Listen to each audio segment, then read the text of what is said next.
주택 사기 판매가 벌써 30여 건 발생했다고 합니다. 어떤 일이 있었는지 한번 자세히 보도록 할게요. 네, 안녕하세요. 캐부자입니다. 시청하시기 전에 구독하기, 좋아요 부탁드립니다. 네, 신분도용 주택 판매, 범죄 조직 연루. 광역 토론토 지역에서만 지금 빈발하고 있는데요. 30여 건이 발생했다고 합니다. 근데 이게 뭐 비슷한 사례가 당연히 뭐 밴쿠버에도 있을 수 있고 캘거리도 있을 수 있는데, 광역 토론토 지역에만 지금 30여 건이 벌써 발생을 했다고 합니다. 제가 저번 주인가 이미 다뤘던 뉴스긴 한데, 제가 얘기했잖아요. 이미 한국 뉴스에서 자세하게 나올 거다 그랬는데, 한국 뉴스에도 자세한 내용은 지금 안 나오고 있어요. 보니까 어쨌든 내용이 집 소유자가 모르게 사람들이 사기를 쳐가지고 그 집을 다른 사람한테 판매했거나, 그것도 포함되고요. 그리고 명의를 도용해서 그 집을 통해서 담보대출을 받아서 그 돈을 갖고 도망치는 거죠. 외국으로. 네, 이런 사건들을 포함해가지고 지금 벌써 30여 건이 발생했다고 합니다. 당연히 이 사실을 알게 된 집주인들은 너무 황당하고요. 그리고 보험업계가 지금 피해액을 지금 감당을 하고 있긴 한데, 근데 제가 이 관련된 기사를 여러 읽어봤는데 저도 정확하게 어떻게 했는지는 모르겠는데 대충 제가 이제 파악한 바로 한번 얘기를 해드릴게요. 지금 조사가, 여기 보면은 조사 과정이 너무 복잡하고 시간도 많이 걸리고, 그리고 신분을 도용해서, 이게 핵심이 여기입니다.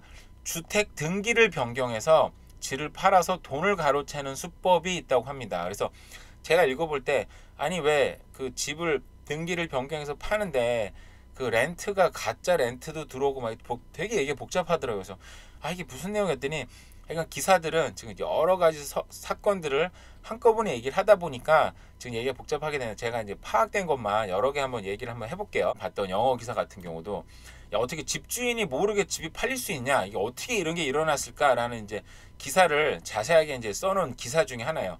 요 사람들 같은 이미지 수배가 떨어졌고, 그 외에도 정말 많은 사람들이 가짜 렌터들, 테넌트로 들어온 거죠. 그리고 가짜 집 판매하는 서류들, 가짜 패스포트, 가짜 여러 가지 서류들이 지금 인터넷에 어마어마하게 돌아다니고 있는데, 이런 사람들이 다 지금 이미 수배를 내려진 상황입니다. 구체적으로 어떻게 됐냐면, 제가 보니까 사진을 보면서 그래도 얘기를 한번 해볼까요? 자, 구체적으로 어떤 일이 있었냐면, 집을 이제 판매를 할 생각이었었는데, 테넌트들이 이제 그 전에 있던 테넌트들이 새로 들어왔던 거죠. 근데 그 사람들이 가짜 테넌트였던 거예요. 그래서 우리가 집을 살려고 그러는데 당연히 집도 봐야 되고 하잖아요. 그죠? 당연히 집도 보여줘야 되는데, 당연히 가짜 주인들이 그 집을 몰래 들어서 그 집을 보여줄 수가 없으니까 테넌트들이 미리 가짜 테넌트들이 들어와가지고 작업을 하고 있던 거죠. 그래서 집도 보여주고, 당연히 이 사람들은 이 집을 살 수 있구나 샀던 사례도 있고요. 그리고 또 다른 사례는, 우리로 치면 등기소인데, 등기소 비밀번호가 노출이 돼서, 등기소는 그 컴퓨터 조작만으로 아주 쉬운 거죠. 그 사람들은 그 어떤 사람한테, 다른 사람한테 명의를 넘겨줄 수 있대요. 근데 우리는 그 과정을 부동산을 통해서 부동산을 취득하고 텍스를 내고, 그리고 서류를 넣어서 그게 공식적으로 이제 이전이 되는 건데, 이런 사람들이 지금 그거를 아마 컴퓨터 비번이 노출이 된 것 같다고 얘기합니다. 그래서 그 명의가 실제로 변경이 된 거죠. 그러니까 그 명의 변경된 걸 갖고 그 서류를 떼가지고 은행에 가서 그걸로 가짜로 대출을 받기도 했고, 그리고 요즘에 또 이제 문제가 됐던 게, 이 사람들이 팬데믹 이전에는 이런 사건이 사실상 일어나기 쉽지 않은데, 왜냐하면 그 변호사 사무실에 찾아가서 직접 사인하고, 근데 요즘은 다 그 다큐멘테이션을 이메일로 받아서 사인해 버리잖아요. 저도 요즘에 부동산 업자나 거의 만날 일이 없는 것 같아요. 그냥 서류로 웬만한 건 다 이메일로 와버리니까 거기서 사인을 하고 넘기고, 변호사들도 서류를 그냥 넘겨서 이메일로 넘기기도 하고요. 그죠? 그런 일들 때문에 사기치기가 너무 쉬워졌다라고 얘기를 하는 거죠. 명의 도용이 일어났고, 근데 집주인들이, 이게 또 문제가 되는 게, 집주인들이 자기 집이 팔린 걸 몰라요. 그러니까 이 컴퓨터로 명의가 변경이 됐고 그 집이 대출을 받았는데 집주인은 모르는 거죠. 근데 언제 알게 되냐, 나중에 부동산 세금을 내려고 보니까 이 집 이름이 다른 사람 이름으로 돼 있거나, 아니면은 대출을 받았는데 은행에서 이 사람이 대출을 안 갚잖아요. 근데 그럼 되게 한 달, 두 달 정도 뒤에 이제 편지를 보내잖아. 왜 대출 안 갚지? 그럼 편지를 보내면 그제서야 아는 거죠. 아니, 나 대출 받은 적이 없는데 무슨 대출금 이렇게 많이 나왔어? 알아보면은 명의가 도용된 거죠. 이 사람은 집주인이 잘못한 게 없잖아요. 사실은 그냥 그 집에 살고 아무 일도 안 했으니까. 근데 결국 명의가 도용됐으니까 이 대출을 해줬거나 집을 산 사람들은 그 어떤 보험을 통해서 지금 보상을 받고 있다고 합니다. 근데 지금 이게 벌써 30건이 넘어서 이게 더 많이 생기면 아마 그런 보험회사에서도 보상을 멈출 수 있다라는 얘기가 지금 나왔다고 합니다. 자, 결국은 범죄 조직자들은 이제 5,000달러에서 10,000달러를 주고 제3자를 내세워서 가짜 신분증으로 집을 사거나 모기 대출을 받거나 그러면은 바로 돈을 빼고 외국으로 도망쳐 버리는 지금 이런 정형적인 패턴을 보인다고 합니다. 근데 아직 제가 봤을 때 BC주에서는 이런 일이 없었던 것 같아요. 아마 BC주는 아마 좀 더 관리를 철저하게 한다든지 어떻게 온타리오에서만 지금 30건 정도가 이런 사태가 발생이 됐다고 합니다. 네, 좀 더 우리가 집을 사거나 파실 때 좀 더 주의를 경각심을 갖고 하면 될 것 같아요. 캐나다에서는 부익부 빈익빈 현상이 더욱 심화됐다고 합니다. 제가 이것도 한번 언급했던 것 같긴 한데 근데 이게 캐나다에서만 뭐 한층 심해졌냐? 예, 그렇지 않습니다. 이거는 캐나다 부자들 이 같은 자산 급증은 전례를 찾아보기 힘든 사례이다. 네, 뭐 전 세계 마찬가지였습니다. 미국도 마찬가지고 한국도 마찬가지고 전 세계가 팬데믹 때 제가 우리가 많이 다룬 얘기 아닙니까? 그죠? 팬데믹 때 우리가 뭐가 일어났습니까? 사람들이 직장을 잃기도 하고 많은 일이 있었었는데 엄청난 인플레이션이 일어났고 금리가 정말 바닥까지 떨어지면서 집 가격, 자산 가격에 정말 미친 폭등의 상태가 일어났었고 엄청난 인플레이션이 일어났잖아요. 근데 인플레이션이 중요한 건 뭐냐면 자산이 이동을 합니다. 자산이 결국 그 부가 그 인플레이션에 따라서 정말 상대적으로 튼튼한 자산을 갖고 있는 사람으로 그 부가 이전을 하거든요. 제가 여기 관련된 영상도 여러 개 찍었었는데 그렇기 때문에 부자는 더 부자가 됐고 가난한 사람은 더 가난한 사람이 됐는 근데 이게 단순히 캐시의 이동이 아니라 자산의 이동이었던 거죠. 부동산들, 그건 금들 혹은 뭐 비트코인으로 대변되는 이런 자산들이 더 부자인 사람들한테 이전이 됐습니다. 이 관련된 영상은 제 걸 한번 좀 찾아보시면 자세한 설명이 있으니까 한번 찾아보시면 좋을 것 같아요. 연방 공무원의 파업 위기라고 합니다. 네, 이 인플레이션의 끝은 결국 임금 상승이다라는 얘기가 있더라고요. 그 경제 서적에 보면은 결국은 인건비로 지금 물가의 상승이 옮겨오고 있습니다.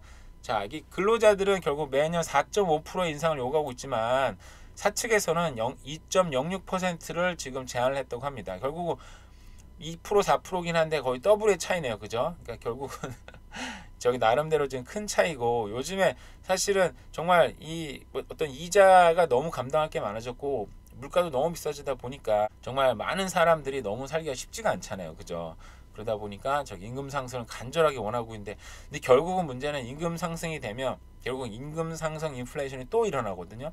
그러니까 이거를 정부에서도 사실은 이런 사측이 뭐 PIC라 그러는데 저도 잘 모르겠지만 이런 사측뿐만 아니라 요즘은 정부에서도 한국 정부는 요구를 했죠. 캐나다 정부에서도 임금 상승을 좀 자제했으면 좋겠다. 미국도 한번 제안했습니다. 왜냐하면 임금 상승이 결국은 물가 상승을 일으키는데 임금이 올라가지 않으면 또 살기가 너무 어려우니까 지금 악순환의 고리가 아직은 이제 일어나고 있는 상황인 것 같아요.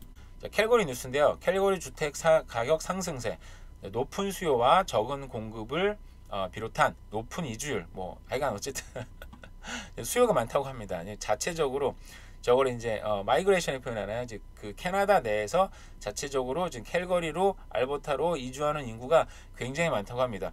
그럼에도 불구하고 집 가격이 다른 주에 비해서는 많이 오르지 않았고 여기도 다른 주와 마찬가지 단독주택 가격은 하락을 하고 있다고 합니다. 근데 그 타운홈과 그 콘도는 떨어지지 않았고 그리고 지금 가격이 아무래도 좀 싸잖아요. 그러니까 쉽게 말하면 좀 살만한 거죠. 요게 콘도의 중간 가격은 아직 캘거리는 아직도 23만 불이라고 합니다. 다른 지역에 비하면 굉장히 싼 가격이잖아요. 그죠? 그래서 이자가 좀 높더라도 그래도 살만한 집들이 콘도, 타운홈들이 있다 보니까 캘거리에 저런 수요가 지금 많이 몰리고 있지 않나. 지금 캘거리 콘도를 판매하려고 준비하는 저로서는 그나마 좀 다행한 뉴스라고 생각이 듭니다. 캐나다 정부는 여권 발급 기간을 정상화한다고 합니다. 이제 9개월 만에 문제가 해결됐다고 해요. 네, 지금 외국으로 지금 나가려고 저도 가끔 TV 보면은 요즘은 다시 또 외국으로 막 여행 가는 그런 프로가 엄청나게 생겼더라고요. 물론 저도 직접 가지 못하니까 그런 프로를 통해서 간접적으로 외국 여행을 하는 느낌을 좀 가지려고 하긴 하는데 요즘에 정말 이 여권 본물이 터지면서 엄청난 사람들, 그 중국 사람들이 지금 해외로 지금 도망치고 이민하려고 엄청나게 준비를 한다고 합니다. 그 뉴스 있었는데 제가 빼먹은 것 같아요. 네, 이건 좀 다른 뉴스인데요. 서류를 위조해서 한국인 29세 여성이 고등학교 입학했다고 합니다. 근데 이게 첫 번째가 아니에요. 이게 어떤 흑인도 했었고 어떤 백인 아줌마도 그랬고, 그 백인은 이제 딸 대신 학교를 가본 거죠. 한번 어떤지. 근데 29세였는데 사진도 찍혔네요. 자, 29세였는데 학교에 와서 아마 제가 볼 때는 아마 영어를 공짜로 배울 수 있으니까, 그리고 어떻게 보면 살아있는 영어를 좀 배울 수 있으니까 저런 게 아니었나. 근데 여기에서는 한국 이 여자분이 뭐 어떤 성매매를 뭐 이렇게 끌어들이려고 했다. 근데 그건 어떤 학생의 주장이긴 하고요. 그래서 이상하겠죠. 당연히 영어도 잘 못했을 테고, 그리고 행동도 이상하겠죠. 29세랑 10대 애들이 어떻게 어울립니까? 근데 몇 살이냐고 물었더니 막 째려봤나 봐요. 그래서 그게 위협 신호라고 생각을 했대요. 어쨌든 학교 당국에 걸려서 이 학교에는 절대 접근이 안 된다고 합니다. 워홀이나 유학생이면 그랬을 텐데 아마 이민자였나 보죠. 뭐 자세한 내용은 안 나옵니다만 참 이런 웃기지도 않는 일이 있었고요. 그리고 여기 그놈만 타면 뒷좌석에 칼자국, 택시를 44대를 카시트를 이렇게 커터칼로 찢었다고 합니다. 60대 노인이라고 하는데요. 내가 볼 때는 이게 이제 그 집착이 있는 거예요. 정신병 일종인데, 근데 이런 건 누구나 다 있으면 저도 마찬가지고. 근데 아마 그 어떤 이렇게 함으로써 어떤 굉장히 쾌감을 누렸을 것 같아요. 심리가 좀 그렇거든요. 왜냐하면 기사들 모르게 밑에 하단부분을 막 찍었잖아요. 아마 기사한테 아마 트라우마가 있다든 욕먹어서 그래서 몰래 찍고 자기의 힘을 있다라는 걸 저렇게 이제 과시하는 거죠. 그래서 누구도 알지 못하지만, 근데 심리가 저렇게 하면은 또 남들한테 자랑을 하긴 하거든요. 근데 이렇게 된 택시가 44대, 그래서 피해액이 한 4천만 원 정도 이른다고 합니다. 이게 결국은 자기 스트레스, 자기 자존감이 낮아서 나오는 문제이긴 합니다. 그래서 결국은 나이 먹으면 운동이나 자기 취미가 좀 확실히 있어야 될 것 같아요.